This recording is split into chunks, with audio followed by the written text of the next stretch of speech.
OpenAI Health just Oh, yeah. launched.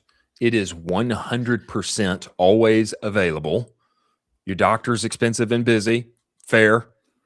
Your AI is free, knows your entire medical history. The triage game has changed. Why does this matter to us? AI is not just coming for marketing jobs. It's not just coming for marketing workflows. It's coming for your pediatrician. To me, I never had the thought. I had some inkling.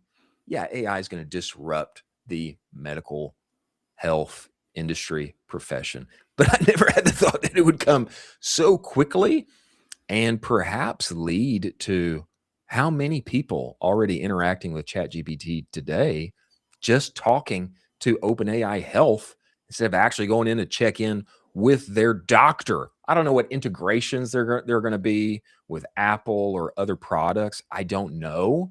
But to me, it's fascinating to see AI develop this quickly and perhaps disrupt an entire healthcare industry. I absolutely love it. I mean, this is the next frontier that we're reaching into. My dream is, a lot of these LLMs, they start to integrate with all the wearables. I got a Whoop here. They start to integrate with all these wearables. And then every single morning, instead of you going in platform, we enter my dream, which is the Jarvis level, where you just have a voice tell you every single morning, hey, just to let you know, your resting heart rate is XYZ. You slept, you have a 90% sleep. Maybe, do the extra workout today, or you had a 50% sleep. You should probably try to cycle in a nice little nap sometime in here. I've already looked at your calendar. There's a gap between your two meetings. There's a 15-minute gap. We can schedule a small 5-minute little recharge nap. And this is kind of how I'm viewing all of this stuff moving forward. Is it's all encompassing instead of just, you go to your doctor once a quarter, twice a year, and it's like, hey, how are you feeling? Is everything going great? And you're like, yep. And they're like, awesome. Can I have your insurance? Yeah, here you go. Anything else? Yeah, man, make sure you drink water. Okay, Drink cool. water. Anything else? Are you getting steps in? Yeah, I do, like a couple steps. Just keep doing that. Oh, cool. Thanks, man. Do you want like an insight into my daily life at all? No, I actually have 27,000 patients. I really can't get personalized with you whatsoever. That's cool. I got to run though. We've been here for 15 minutes. I booked off 10 minutes for you. I got to go look at this kid.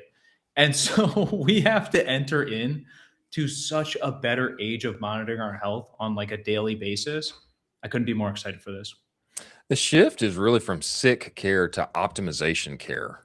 It's 100%. going from I'm really bad. I need somebody to help me now. I need a professional to get me back up to status, homeostasis, wherever that is.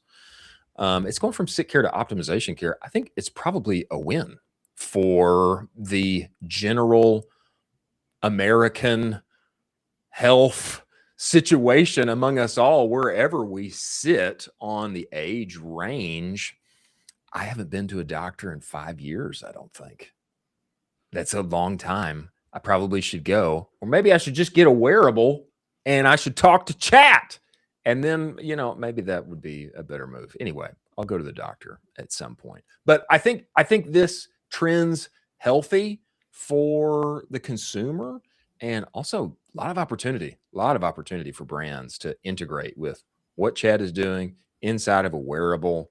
I think it's probably going to grow that base of people who are biohackers, listening to Huberman, interested in optimizing their daily care instead of just getting looked at whenever they're sick.